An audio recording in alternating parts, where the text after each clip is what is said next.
Hi. Tammy and Adele have been friends for the past 30 years. They've shared many things with each other, but neither of them ever thought the day would come when they would be able to say that they share so much more than just each other's secrets. They say it all started one day in August 2009 with a simple email. I said, Adele, just want to tell you, where I'm at with my kidney disease, and just pray because we're looking for a donor. And so she emails me back and she goes, you can have mine. Tammy had been living with kidney disease for 4 years, and it was taking its toll on her body. The functionality of her kidneys was only 10%. You're sick, you're dealing with muscle issues. I had contusions under my eyes and all over my body because, the medication. And so you're dealing with a lot of things. Tammy's family was used to praying for her health. In 1992, she was diagnosed with postpartum thyroiditis. In 1992, after having James, my son, I was feeling really sluggish, a little bit depressed, low energy. And because my dad had thyroid cancer, I would talk to my doctor and say, can we check the thyroid? So then blood tests revealed that I was hypothyroid, Hashimoto's thyroiditis. So medication fixed that, and that was fine. At least for a while. 2 years later, she was diagnosed with gallbladder disease and had to have it removed. Tammy and her family thought she was finally out of the woods and free to go back to enjoying her young family until 10 years later when she found something on her neck. One day I was talking to my friend, and you know how you sometimes play with your neck or your fingers, and I was just playing with my neck, and I noticed that it seems like there's a little bit of a lump there. So I went to my endocrinologist, and I asked him to check, and it revealed papillary thyroid cancer. Her prognosis wasn't good. Tammy's mother had died of breast and ovarian cancer, her father had battled thyroid cancer, and now she was facing the same illness years later. She eventually had her thyroid removed and received radioactive iodine treatment. After 6 months of treatment, she thought she was out of the woods once again, until a year later when her lip and tongue started to mysteriously swell up each day. I started to hear thumping in my ears. I had urticaria, which is like blotches on my legs, and almost like welts. And I'd wake up in the morning and my lips would be out to here and my eyes puffy. And so, of course, my doctor referred me to an internist, and that's when we discovered high blood pressure, 210/110 was my blood pressure, and anemia. And blood tests revealed something going on with the kidney. She was diagnosed with borderline lupus, a chronic disease with a variety of symptoms caused by inflammation in one or more parts of her body. She was also diagnosed with kidney disease. It wasn't until 4 years later and continuous damage to her kidneys that her doctors talked about dialysis and transplants. Tammy admits she was in denial and didn't want to admit her health had gotten that bad. It's like, what?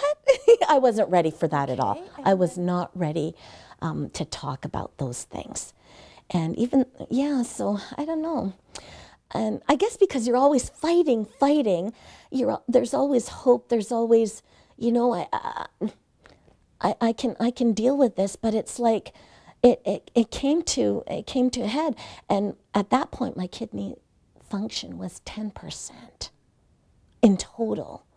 So, but I was still, as I say, still doing the things I'm doing, still happy and going. And so it came as a shock to me. Praise Father God. What came as more of a shock was when her friend of 30 years heard about her illness and offered to donate her kidney. Even more surprising was that Adele Simmons, Tammy's old youth leader, choir director, and friend, was a perfect match. Oh, it was incredible. Hope, that I might be getting a new kidney, and just the being well, the hope of being well. And I was overwhelmed with the generosity of a friend. But for Adele, donating an organ was something she says God had been preparing her to do for many years. I knew this probably my whole life. I would hear stories when I was a little girl and about people donating kidneys or things, and I'd say, I could do that. Maybe when I'm older, I'll do that. So it's been in my heart. And about 5 years ago at our church, there was a young gal who needed a kidney. And I just broached the conversation, but we were in a match right off the top, so it didn't go anywhere. And when Tammy said she needed a kidney, it was like God said, this is what you've been ready for. Brenda? Yeah. So on March 16th, 2010, with the prayers of their family, friends, and church, both Adele and Tammy entered St. Michael's Hospital in Toronto to participate in one of the greatest acts of friendship anyone could ever imagine. I was excited. I couldn't wait to do it because my surgeon told me how I'd feel afterwards. And I couldn't even believe him at the time that I'd have clarity of thought and energetic. And I thought, I can't wait after all this time to be well again. By the end of the day, Tammy had a new kidney and life, thanks to her friend Adele. There are many Canadians with similar stories to that of Tammy's, some waiting for months, even years for an organ donation. That's where the Trillium Gift of Life Network steps in. An arm of the Ontario government, this is the central organ and tissue donation agency for the province, and it's here that truly the gift of life can be received. Well, it's absolutely vital. In the last 55 years or so, we have developed the scientific capability of saving people's lives by taking an organ from one person and putting it into a completely different person. Part of it is Frank Markle is the CEO of Trillium Gift of Life Network. we can transplant a kidney, we can transplant a liver, a lung, a heart, pancreas, small bowel. We can transplant corneas, we use skin, we use bones, we use heart valves. It's really remarkable what we can do scientifically. And these are people, obviously someone who needs a transplant can be very close to death or can be condemned to a life on dialysis, which is extremely limiting. So we have this scientific ability to save people's lives. To do that, we need generosity, we need compassion from our community, and that's the role of donation. According to Markle, over 4,000 people are currently waiting for an organ transplant in Canada, 1,500 in Ontario alone. And in the last year, 82 people have died while still waiting for their life-saving transplant. The sad reality is that in Ontario, one person dies every 3 days because they don't get a life-saving transplant. That's why Markle and his staff urge people to register to be a donor every day. He says it's an easy process.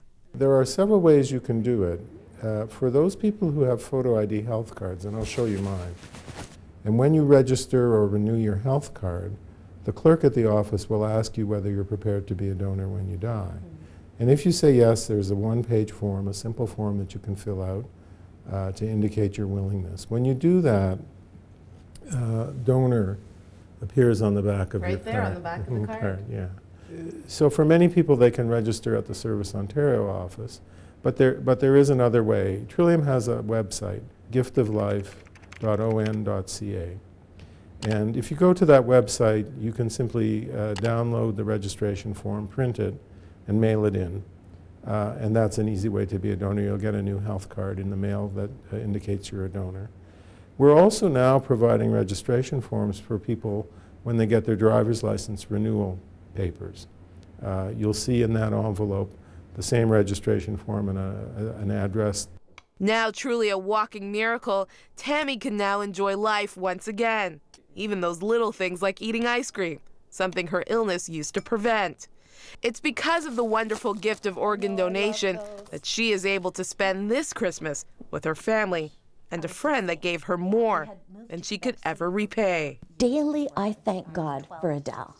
First of all, just the gift that she gave me, that blows me away. You know, it really does. You know, that sacrifice in so many ways, you know, a whole year of testing and everything.